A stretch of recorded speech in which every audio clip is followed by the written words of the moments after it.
रखो। जब हम मरी जाएंगे तो यहाँ से हट जाएंगे तो मरे बरोबर हैं। जब मरना ही ठीक है तो हम क्यों नहीं लाइन उखाड़ के ही मरे और लाइन पे ही मरे और रोडों पे मरे। जो रोड जा रहे हैं उनको जाम करें, लाइनों को जाम करें। और यही नहीं, जयपुर तक की लाइन जाम होगी यदि नहीं जो है हमारी मांग मंजूर होगी तो। और आप योगदान दें और सहयोग करें। एक चाय ले रहे इस बारे में मैं दो शब्द बोलना चाहता हूँ। वैसे कई पंचायतें हुई हैं, मीटिंगें हुई हैं और आप ये सोचते हो कि इनमें कोई निर्णय नहीं हुआ है। ये निर्णय ही चल रहा है जो हम यहाँ आके बैठे हैं। जो हम यहाँ बैठे हैं नहीं, ये निर्णय ही है। धन्यवाद। और हमारी शक्ति है तभी हम बैठे हैं, बिना शक्ति के नहीं बैठे हैं। हमको कर गुजरना है आगे चल के, इसी के लिए हम संगठन में शक्ति भर रहे हैं। इसलिए आप लोग इसको कमजोर मत मानो। धरने भी होंगे, रेलें भी रुकेंगी। आदमी का जब अहिंसा से नहीं पेट भरेगा गवर्नमेंट का तो हिंसा भी होगी और कोई डरेगा नहीं हिंसा से। जब हम वैसे ही मरेंगे डूब के तो हम अच्छी तरह ही मरेंगे फिर खुल के। और जो भी इस संघर्ष में हमारे सामने जो भी बल प्रयोग होगा उनको भी सोचना चाहिएगा कि ये मांग कर रहे हैं ये सही है या गलत है। तो उनकी जो सोच है वो पीछे हट जाएगी कि भाई हम इनकी मांग को रोक नहीं सकते हैं। इसलिए आप लोग इस चीज को कमजोर न समझें। धरने चालू रहेंगे और मीटिंगें भी चालू रहेंगी। और हमारे अपने दिलों को कमजोर मत रखो। जब हम मरी जाएंगे तो यहाँ से हट जाएंगे तो मरे बरोबर हैं।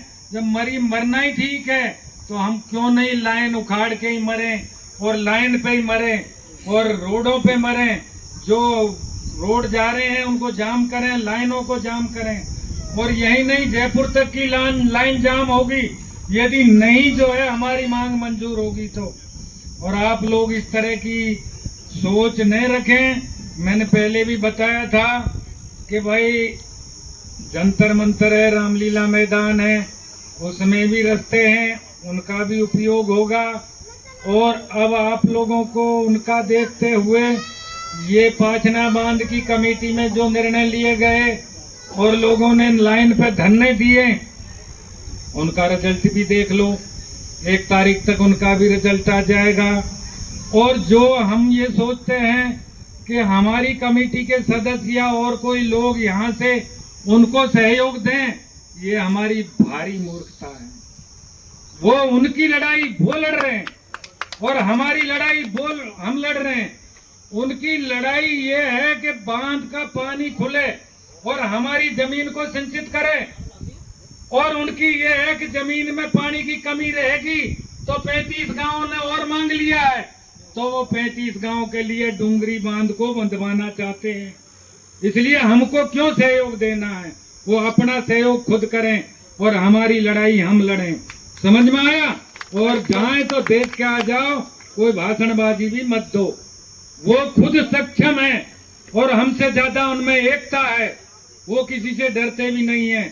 हम थोड़ा एक दूसरा समझाते डरा देते हैं तो बैठ जाते हैं, लेकिन वो अपने बांध को खोल के रहेंगे और हम अपने बांध को रोक के रहेंगे। ये ध्यान रखो। आया समझ में? और कभी कमजोर मत रहो कि ये जब उनकी मांगे मंजूर होगी तो हमारी भी मांग मंजूर होगी।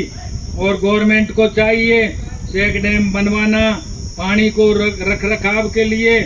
इस बांध के नीचे जहाँ चंबल पे गिरती है बनास नदी, वहाँ पानी का रख रखाव करने की बहुत बड़ी जगह है।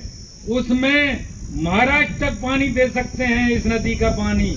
लेकिन देने वाला हो तो जब तुम गंगा को नहीं ला सकते तो इसका बरसात का पानी वहां तक ले जाओ, दक्षिण भारत तक जा सकता है। ऐसा कुछ नहीं है। लेकिन बणियों की सरकार हो गई है। जो लोग चड्डी पहन के यहाँ आए, आज वो शंखोपति क्या कितने पति बैठे हैं, वही हमको हटा रहे हैं। ये अडानी अंबानी वगैरह ये चड्डी पहन के और सिंध से आए हैं और वही हमको खाली कराना चाहते हैं। इसलिए ऐसा नहीं है, बनियों की हिम्मत नहीं है कि वो हमको हटा दें। हम जब बारी आ जाएगी तो हम उनके ही पीछे पे लग जाएंगे। ऐसा नहीं है, जो तू करेगा तो करके देख। दिल्ली कोई दूर नहीं है और बम्बई भी कोई दूर नहीं है। तुम्हारे घरों तक को घेरा जाएगा, उनकी दम नहीं है।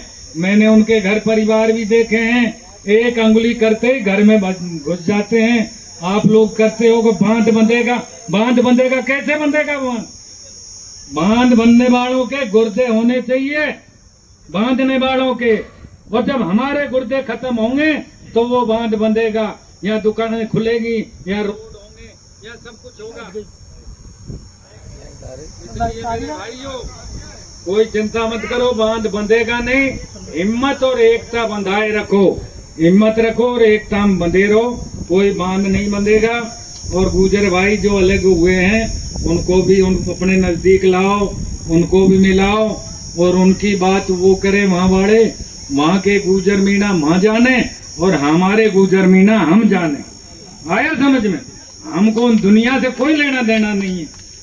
हमारी थाली में भोजन आएगा तो हम खाएंगे, हमारी थाली के भोजन को हम परोसेंगे क्या? अरे पहले अपना पेट पूजा करो, अपने लिए लड़ो। धन्यवाद, ज्यादा समय नहीं है।